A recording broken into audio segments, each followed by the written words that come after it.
Hello અને નમસ્કાર મિત્રો, કેમ છો બધા? મજામાં ને? મિત્રો, હું અનુપ મહેતા ફરી એકવાર સ્વાગત કરું છું તમારું તમારી પોતાની ચેનલ પર. મિત્રો, કંઈ પણ હોય પણ ખરેખર પૂરતી ઊંઘ લીધા વિના ખરેખર જીવવું છે તે પણ અશક્ય બની જાય છે, કઠિન બની જાય છે. મિત્રો, રાતની ઊંઘ આપણા સ્વાસ્થ્ય પણ ખૂબ જ ઊંડી અસરો પાડે છે. જેમ કે જો પૂરેપૂરી અને સારી ઊંઘ આપણે લીધેલી હશે તો આપણું મગજનું સ્વાસ્થ્ય છે તે ખૂબ જ સારું જળવાઈ રહેશે. આ ઉપરાંત આપણા શરીરની કાર્ય કરવાની ક્ષમતા છે તે પણ પૂરી રહેશે અને પૂરી ક્ષમતાથી કાર્ય કરી શકશે અને માનસિક સ્વાસ્થ્ય પણ આપણું સારું જળવાશે.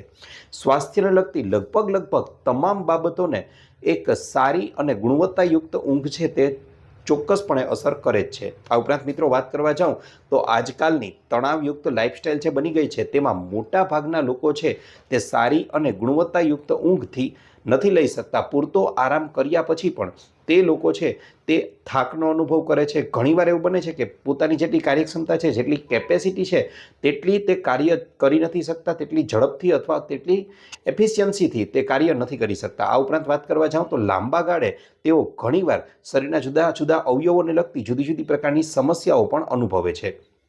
જો તમે પણ એ લોકોમાંથી છો જે રોજનો પૂરેપૂરો આરામ કર્યા પછી પણ આ પ્રકારની સમસ્યાઓનો અનુભવ કરે છે તો ચોક્કસથી મિત્રો, તમે લોકો પણ તમારા શરીર સાથે કંઈક ખોટું કરી રહ્યા છો.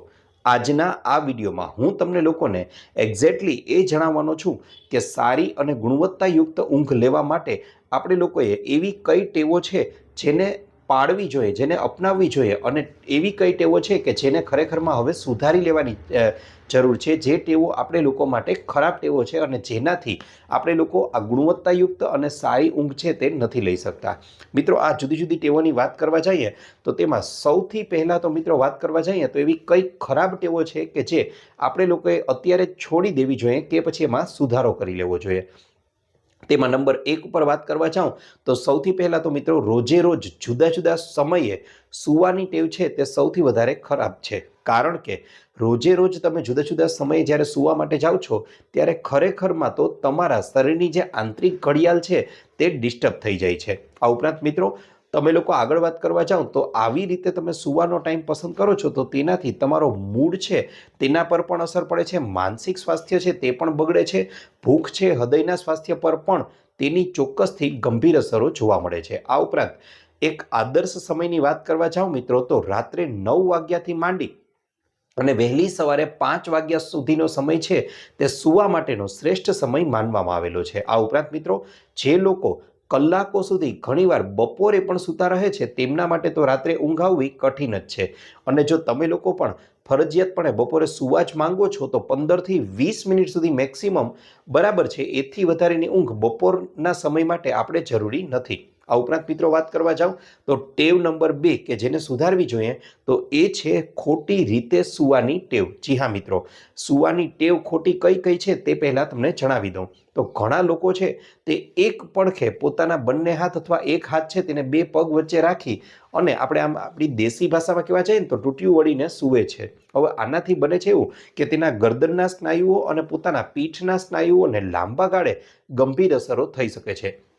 આ ઉપરાંત મિત્રો, વાત કરવા જાવ તો ઘણા લોકો છે તે ઉલટા સૂવે છે, પોતાના પેટ ઉપર ભાર આવે એ રીતે.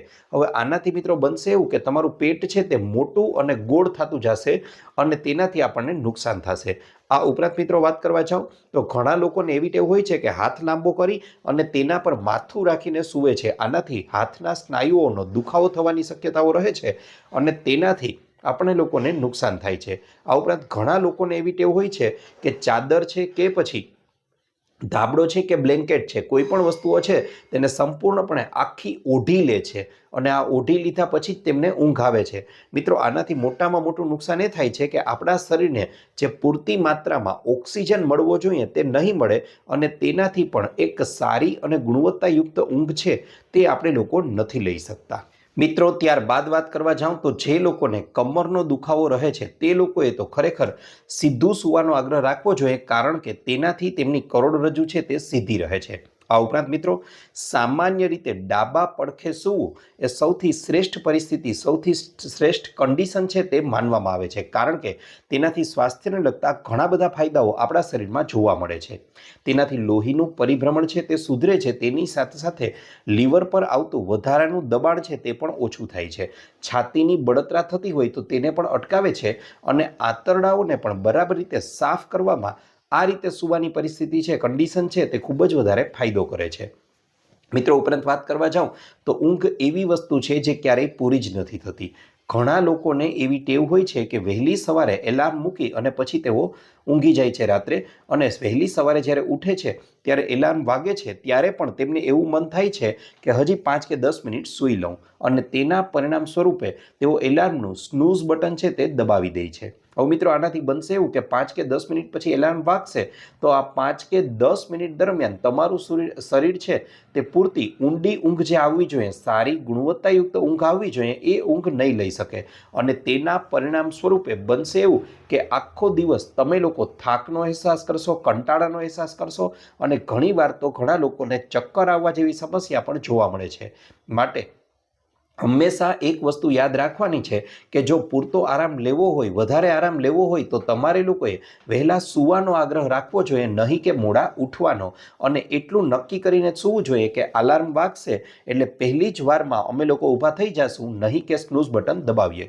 આ ઉપરાંત મિત્રો વાત કરવા જાઉં આગળ તો ઘણા લોકો એવા છે કે જેમને આખા દિવસની 3 થી 4 કપ જેટલી ચા કે કોફી પીવાનો આગ્રહ રાખે છે. હવે મિત્રો તમને જણાવી દઉં કે ચા કે કોફી, અને તેમાં પણ ખાસ કરીને કોફી કે જેની અંદર કેફીન રહેલું હોય છે, હવે આનું સેવન કરવાથી તમારી ઊંઘ છે તે ડિસ્ટર્બ થઈ શકે છે.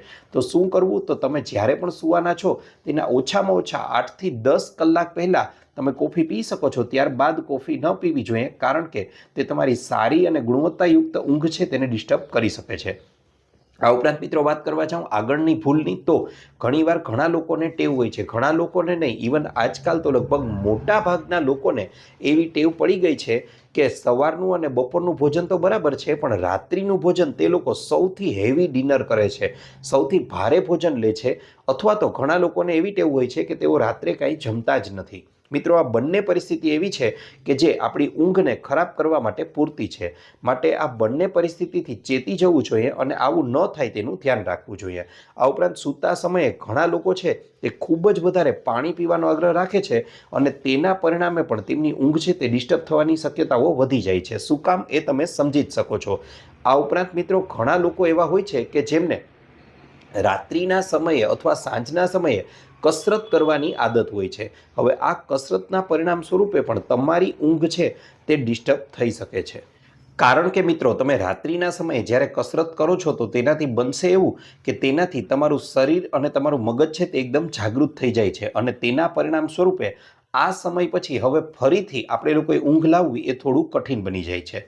એમાં કોઈ શંકાને સ્થાન નથી કે કસરત છે તે આપણા શરીર માટે સારી ઊંઘ લાવવા માટે ખૂબ જ વધારે ઉપયોગી છે, પરંતુ આ કસરત છે તે તમારો સૂવાનો સમય છે તેનાથી ઓછામાં ઓછી 5 થી 6 કલાક પહેલાં તમે કરેલી હોવી જોઈએ, તો ચોક્કસથી તેનાથી તમને લોકોને ફાયદો થશે.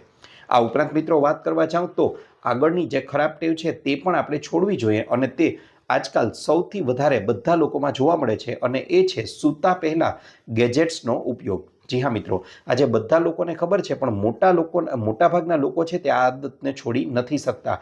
મોબાઈલ છે, ટીવી છે કે લેપટોપ છે, મિત્રો તેની સ્ક્રીનમાંથી નીકળનારી જે બ્લુ લાઇટ છે તે આપણી આંખોને તો નુકસાન કરે જ છે, પણ તે આપણી આંખોની અંદર જ્યારે એનો પ્રકાશ પ્રવેશે છે ત્યારે આપણું કાંઈક અંશે મગજ અને શરીર છે તે એકદમ જાગૃત થઈ જાય છે, અને આના ઉપયોગ પછી તમે લોકો તરત જ સૂવાનો પ્રયત્ન કરશો તો તમને લોકોને ઊંઘ છે તે નહીં આવી શકે, અથવા સારી અને ગુણવત્તાયુક્ત ઊંઘ લેવામાં તકલીફ થશે. એટલા માટે તમે લોકો જ્યારે પણ તમારો ઊંઘવાનો સમય ફિક્સ કરો છો, નક્કી કરો છો, તેના 1 કલાક પહેલાં તમારે લોકોએ મોબાઈલ છે, લેપટોપ છે, ટીવી છે, આ વસ્તુઓથી દૂર ખસી જવું જોઈએ, અને આ વસ્તુઓનો ઉપયોગ ટાળવો જોઈએ.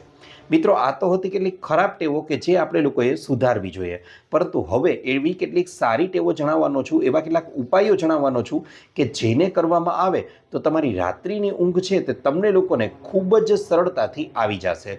કઈ કઈ ટેવો છે ચાલો જણાવી દઉં. મિત્રો સારી આદતોમાં સૌથી પહેલી આદત છે અને મહત્ત્વની અને અગત્યની કોઈ આદત છે તો એ છે રાત્રે સારી ઊંઘ લેવા માટે શાંત વાતાવરણ, એકદમ સારું વાતાવરણ હોવું ખૂબ જ વધારે જરૂરી છે. સૌથી પહેલાં તો આ માટે તમારે લોકોએ અમુક બાબતોનું ધ્યાન રાખવું જોઈએ કે રાત્રે તમે લોકો જ્યારે સૂવા માટે જાઓ છો ત્યારે તમારા વસ્ત્રો ઉપર તમારે ખાસ ફોકસ કરવાનું છે, ધ્યાન દેવાનું છે. તમારા કપડાં છે તે એકદમ ઢીલા અને સુતરાઉ હોવા જોઈએ, કારણ કે આ તમારી સૂવાની પરિસ્થિતિ માટે, તમારા શરીર માટે ખૂબ જ વધારે આદર્શ છે.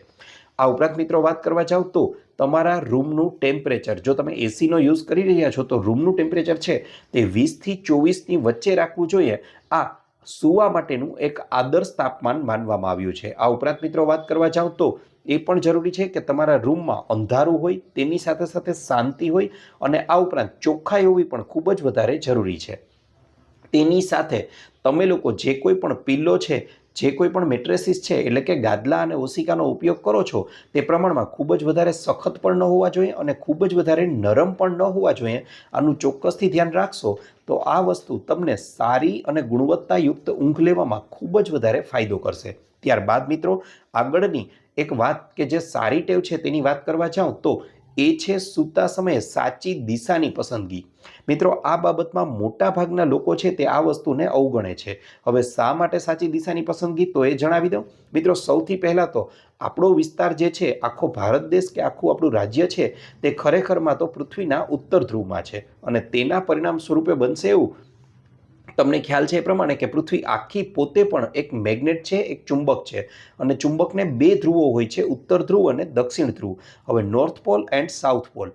હવે આ ઉત્તર ધ્રુવ તરફ આપણે સૂઈએ છીએ, અને જો તમે લોકો રાત્રિના સમયે ઉત્તર દિશામાં જ માથું રાખીને સૂવો છો તો તે લાંબા ગાળે તમારા શરીર માટે ભયાનક બની શકે છે. માટે ઉત્તર સિવાયની કોઈ પણ દિશામાં તમે લોકો માથું રાખી અને એક સારી અને ગુણવત્તાયુક્ત ઊંઘ લઈ શકો છો. મિત્રો આગળ વાત કરવા જાઉં તો આપણી ભારતીય સંસ્કૃતિમાં તો પૂર્વ દિશામાં માથું રાખીને સૂવું તે સૌથી શ્રેષ્ઠ માનવામાં આવેલું છે. આ ઉપરાંત મિત્રો વાત કરવા જાઉં તો રાત્રિના સમયે પગની મસાજ કરવી એ પણ સારી અને ગુણવત્તાયુક્ત ઊંઘ લેવા માટે એક સારો એવો ઉપાય માનવામાં આવે છે. આ માટે તમારે લોકોએ શું કરવાનું છે તો રાત્રે તમારે લોકોએ સૌથી પહેલાં તો તમારા પગ છે તેને બરાબર રીતે ધોઈ લેવાના છે, ટુવાલ વડે તેને સાફ કરી લેવાના છે, કોરા કરી દેવાના છે. હવે તમારે લોકોએ ઘરમાં ઉપલબ્ધ કોઈ પણ એક તેલ અથવા તો શુદ્ધ ગાયનું દેશી ઘી હોય તો તેમાંથી થોડું ઘી હાથમાં લઈ અને ધીમે ધીમે પગની મસાજ કરવાની છે. આનાથી બનશે એવું કે પગમાં હાજર અમુક એક્યુપ્રેશરના એવા પોઈન્ટ હોય છે કે જે દબાશે, અને તેનો સંબંધ સીધો નાક મારફતે આપણા મગજ સાથે જોડાયેલો છે. અને આનાથી બનશે એવું કે આપણા મગજ છે તે મગજને આંતરિક શાંતિ મળશે અને મગજ ઠંડુ થશે, અને તેના પરિણામ સ્વરૂપે આ પરિસ્થિતિ છે તે ઊંઘ લાવવામાં, સારી ઊંઘ લાવવામાં એક મહત્વનો ભાગ ભજવશે. આગળ વાત કરવા જાઓ મિત્રો તો સૂવાનો રોજનો સમય છે તે ચોક્કસથી આપણે લોકોએ નક્કી કરવો જોઈએ. હવે આ માટે તમે લોકો સૂવાનો સમય નક્કી કરો છો તેના બરાબર પહેલાં તમે લોકો રાત્રિનું સ્નાન છે તે લઈ શકો છો. આ ઉપરાંત પગ છે તે સ્નાન યોગ્ય ન લાગે તો તમે માત્ર પગ છે તેને પણ ધોઈ શકો છો. આ સમયે હમણાં જણાવ્યું એ પ્રમાણે તમારે લોકોએ ઢીલા કપડાં પહેરવા જોઈએ. સારા અને આધ્યાત્મિક પુસ્તકો છે તેનું વાંચન કરી શકો છો. સાથે સાથે આગલા દિવસનું તમે ઈચ્છો તો આયોજન પણ કરી શકો છો. રાત્રે સૂતા પહેલાં જો આમાંથી કાંઈ ન કરો તો માત્ર ધ્યાન કરવાની પ્રોસેસ કરશો ને તો તેનાથી પણ તમારી ઊંઘ છે તે ખૂબ જ સારી બની જશે. મિત્રો આ ઉપરાંત ઘણીવાર એવું બને છે કે ઘણા લોકોને છતાં પણ ઊંઘ નથી આવતી, તો હવે તેમને એક પ્રાણાયામ છે તે સૂચવું છું, શ્વસન ક્રિયા સૂચવું છું કે જેનાથી તેમને લોકોને સારી ઊંઘ લેવામાં ખૂબ જ વધારે ફાયદો થશે. આ પ્રોસેસને 5 થી 7 વાર રિપીટ કરવાની છે, જેમાં તમારે લોકોએ શું કરવાનું છે તો સૌથી પહેલાં તો શ્વાસને અંદર લેવાનો છે. આ શ્વાસને અંદર લેવાનો છે 4 સેકન્ડ સુધી. 4 સેકન્ડ સુધી શ્વાસને અંદર લેવાનો છે, ત્યારબાદ 7 સેકન્ડ સુધી એ શ્વાસને અંદર ભરી રાખવાનો છે, અને ત્યારબાદ 8 સેકન્ડ સુધી ધીમે ધીમે એ શ્વાસને તમારે લોકોએ બહાર છોડવાનો છે. આ પ્રક્રિયાને ફરી એકવાર કહું છું, 5 થી 6 વાર તમે લોકો રિપીટ કરશો એટલે આપમેળે જ તમારું શરીર છે તે ધીમે ધીમે ઢીલું પડવા લાગશે, તમારી નસો છે તે એકદમ રિલેક્સ બની જશે, અને તમારું મગજ છે તે પણ એકદમ ઠંડુ થઈ અને તમે લોકો ઊંઘની સ્થિતિમાં જ આવી જશો. આ પ્રયોગ ચોક્કસથી કરવો જ જોઈએ. આ ઉપરાંત પણ મિત્રો અમુક એવા પ્રયોગો છે કે જે સારી ઊંઘ લાવવા માટે ખૂબ જ વધારે ઉપયોગી બની શકે છે. જેમ કે રાત્રે સૂતા પહેલાં તમે લોકો તમારી અગાસી છે, ટેરેસ છે, ત્યાં જઈ શકો છો, કારણ કે રાત્રિના સમયે ચંદ્રની જે શીતળતા હોય છે તેનાથી પણ આપણું મગજ, આપણું મન અને શરીર એકદમ ઠંડક પ્રદાન કરે છે અને તેનાથી પણ આપણને સારી ઊંઘ આવવામાં ખૂબ જ વધારે ફાયદો થાય છે. જો આ યોગ્ય ન લાગે તો તમે લોકો રાત્રે આજુબાજુમાં કોઈ ખુલ્લું વાતાવરણ હોય કે જે કુદરતની નજીક હોય ત્યાં હળવું વોકિંગ પણ કરી શકો છો. કોઈ ગાર્ડન કે બગીચો હોય તો તે સર્વશ્રેષ્ઠ છે, અથવા તો રસ્તા પર પણ તમે લોકો એક બાજુએ ધ્યાનપૂર્વક શાંતિથી અને ચીવટથી હલનચલન કરી શકો છો. આનાથી પણ તમારું મન છે તે શાંત બનશે. સાથે સાથે શુદ્ધ ગાયનું દેશી દૂધ, એટું દૂધ જે છે તે આવે તે મળી રહે તો સૌથી ઉત્તમ. આ દૂધ 1 ગ્લાસ જેટલું લઈ તે નવશેકું દૂધ હોય તેને પી અને તેને પીવાથી પણ તમારી સારી ઊંઘ છે તે લાવવામાં મદદ કરી શકે છે. આ દૂધની અંદર તમે લોકો હળદર છે, મરી છે, તજ છે, એલચી છે, આવી વસ્તુઓને ઉમેરી અને તેના સ્વાદમાં પણ વધારો કરી શકો. તે મનની શાંતિ માટે અને સારી ઊંઘ લાવવા માટે ખૂબ જ વધારે ઉપયોગી બની રહેશે. સાથે સાથે મેં કીધું એ પ્રમાણે તમે રાત્રે જો ઈચ્છો તો ગેજેટ્સના ઉપયોગના બદલામાં તમે ધાર્મિક પુસ્તકો છે તેનું વાંચન કરી શકો છો.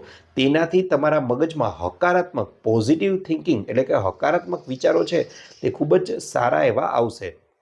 આ ઉપરાંત રાત્રિના સમયે તમારે લોકોએ ચોક્કસથી એકવાર તમારે બ્રશ કરવું જોઈએ, તમારા દાંત છે તેને ચોખ્ખા કરવા જોઈએ. આ ઉપરાંત તેની સાથે સાથે મોઢામાં પાણી ભરી અને આંખ પર ઠંડા પાણીથી ઝાલક મારશો તો તેનાથી આંખની સફાઈ પણ થશે અને આ વસ્તુ પણ ઊંઘ લાવવામાં ખૂબ જ સારો એવો મહત્વનો ભાગ ભજવે છે. ત્યારબાદ વાત કરવા જાઉં તો તમારે તમારા પગ છે તેને પણ ધોઈ લેવાના છે અને પછી પગની મસાજ જે હમણાં જણાવી એ પ્રમાણે કરવાની છે, જેને આયુર્વેદમાં પણ પાદાભ્યાંગ તરીકે પણ સૂચવેલી છે. અને આ પ્રયોગ કરવાથી પણ તમારા લોકોની ઊંઘ છે તે ખૂબ જ સારી એવી આવી શકે છે. મિત્રો, સાથે સાથે હવે આપણે જે ઉપાયની વાત કરવાના છીએ તે ખાસ કરીને 60 વર્ષથી ઉપરના વડીલો માટે છે અને તે લોકોએ અહીં દર્શાવેલા ઉપાયો તો કરી જ શકે છે. અત્યારે જે ઉપાયો દર્શાવ્યા તે તો તમામ વ્યક્તિઓ માટે છે, પણ હવે ખાસ કિસ્સામાં 60 વર્ષથી વધારે ઉંમરના લોકો કે જેમને ઊંઘ ન આવવાની સમસ્યા ખૂબ જ વધારે રહેતી હોય છે તેમના વિશેના ઉપાયની ચર્ચા કરી લઈએ. મિત્રો, હવે વાત કરવા જઈએ તો રાત્રે ઊંઘ ન આવવાની સમસ્યા ખાસ કરીને સૌથી વધારે 60 વર્ષથી ઉપરના વડીલોમાં જોવા મળે છે. હવે આમાંના કેટલાક કારણો છે અને તેના ઉપાય પણ હું તમને જણાવવાનો છું. સૌથી પહેલા તો ઘણા વડીલોનું એવું કહેવાનું થાય છે કે રાત્રે વારંવાર પેશાબ આવવાના કારણે ઊંઘ ખુલી જાય છે અને તેના પરિણામ સ્વરૂપે પૂરતી ગુણવત્તાયુક્ત ઊંઘ નથી લઈ શકાતું. મિત્રો, ફરી એકવાર કહું છું, આ દરેક કિસ્સાઓમાં સત્ય હકીકત નથી. કારણ કે રાત્રે વારંવાર તમારે જાગી જવાનું કારણ એ તમને વારંવાર પેશાબ આવવો એ નથી, પણ અન્ય કોઈ છે. કયું એ જણાવી દઉં. મિત્રો, ઘણીવાર એવું બને છે કે રાત્રે તમે લોકો જ્યારે ઊંઘ લેવા માટે જાઓ છો, તમે સૂઈ જાઓ છો ત્યારે બને છે એવું કે તમારા બધા જ સ્નાયુઓ અને ખાસ કરીને તમારી ગરદન એટલે કે ડોકના સ્નાયુઓ છે તે ઢીલા પડી જાય છે.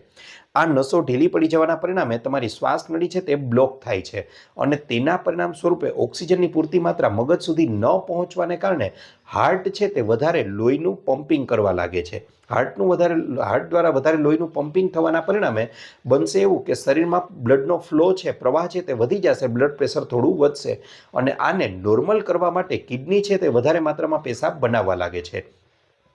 મિત્રો, આ ઉપરાંત વાત કરવા જાઉં તો ઘણા લોકો છે, ઘણા વડીલો છે તે એવું કહેતા હોય છે કે પ્રોસ્ટેટની સમસ્યા છે. તો મિત્રો, એ પણ જણાવી દઉં કે જો તમને લોકોને પણ રાત્રે સૂતા સમયે વધારે નસકોરા બોલતા હોય, તમારે બોલતા હોય ને તેની સાથે સાથે વહેલી સવારે ઉઠો છો અને તમારું મોઢું છે તે એકદમ સુકાઈ ગયેલું તમને જણાતું હોય તો આ ચોક્કસથી પ્રોસ્ટેટની સમસ્યા નથી, પણ તેની જગ્યાએ આ સ્લીપેનિયા જેવી સમસ્યા તમને લોકોને હોઈ શકે છે. આ ઉપરાંત ઘણા લોકોને રાત્રે ઊંઘ ન આવવાનું કારણ એ છે કે ઘણા લોકોને હાઈ બ્લડ પ્રેશરની દવા. મિત્રો, આનો જરાય મતલબ એવો નથી કહેતો કે હાઈ બ્લડ પ્રેશરની દવા બંધ કરી દેવાની છે. એ દવા ખૂબ જ જરૂરી છે બ્લડ પ્રેશરને કંટ્રોલ કરવા માટે, પરંતુ ઘણીવાર એવું બને છે કે હાઈ બ્લડ પ્રેશરની દવાની સાઇડ ઇફેક્ટના સ્વરૂપે તમને લોકોને રાત્રે ઊંઘ આવવામાં તકલીફ પડે છે. આના બદલામાં તમે એવું કરી શકો કે તમારે તમારા ડૉક્ટરની સલાહથી તમે લોકો અન્ય કોઈ પણ દવા છે તે લઈ શકો છો.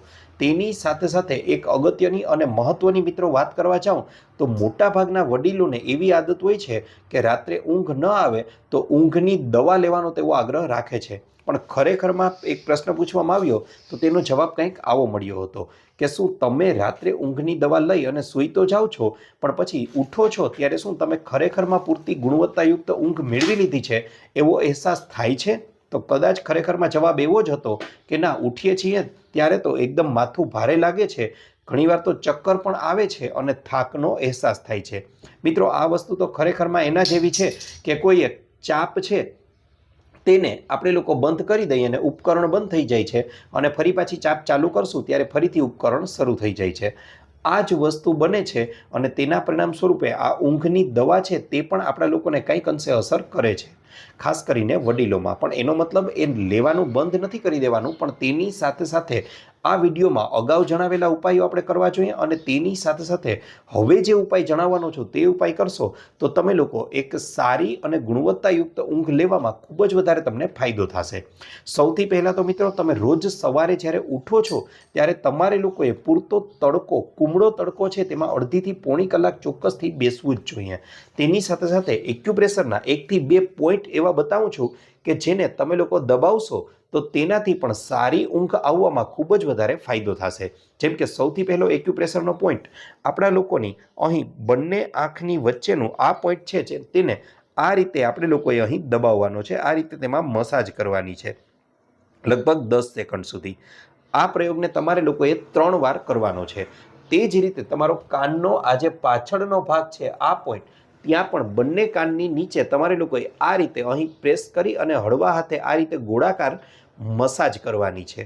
લગભગ આ પ્રયોગને પણ તમારે લોકોએ 5 વાર રાત્રે સૂતા સમયે કરવાનો છે બંને બાજુએ। આનાથી મિત્રો તમને લોકોને સારી ઊંઘ આવવામાં ખૂબ જ વધારે ફાયદો થશે। આ એક્યુપ્રેશરના એવા પોઈન્ટ છે કે જેનાથી સારી ઊંઘ લાવી શકાય છે। તો મિત્રો આ તો હતો અમારો આજનો વિડીયો કે જેમાં મેં તમને લોકોને ઊંઘને લગતી સારી અને ખરાબ બાબતો વિશે સંપૂર્ણ ચર્ચા કરેલી છે। આશા રાખું છું આપને મારો વિડીયો ગમ્યો હશે। વિડીયો ગમ્યો હોય તો લાઇક કરજો, ચેનલને સબસ્ક્રાઇબ કરજો। આ ઉપરાંત આપને પણ કોઈ હેલ્થ કે બ્યુટી સંબંધિત સમસ્યા હોય તો એ પણ જણાવજો, અમે તેને અનુરૂપ પણ નવા વિડીયો લાવવાનો પૂરતો પ્રયાસ કરીશું। સાથે સાથે મિત્રો જો અહીંયા સુધી તમે વિડીયો જોઈ રહ્યા છો તો ચોક્કસથી તમે કયા ગામ, કયા દેશ કે કયા રાજ્યમાંથી આ વિડીયોને જોઈ રહ્યા છો તે પણ નીચે કોમેન્ટ બોક્સમાં કોમેન્ટ કરી જણાવજો। અમને પણ આનંદ થાય છે કે અમારી ઓડિયન્સ આ વિડીયોને ક્યાંથી જોઈ રહી છે। આપનો ખૂબ ખૂબ આભાર।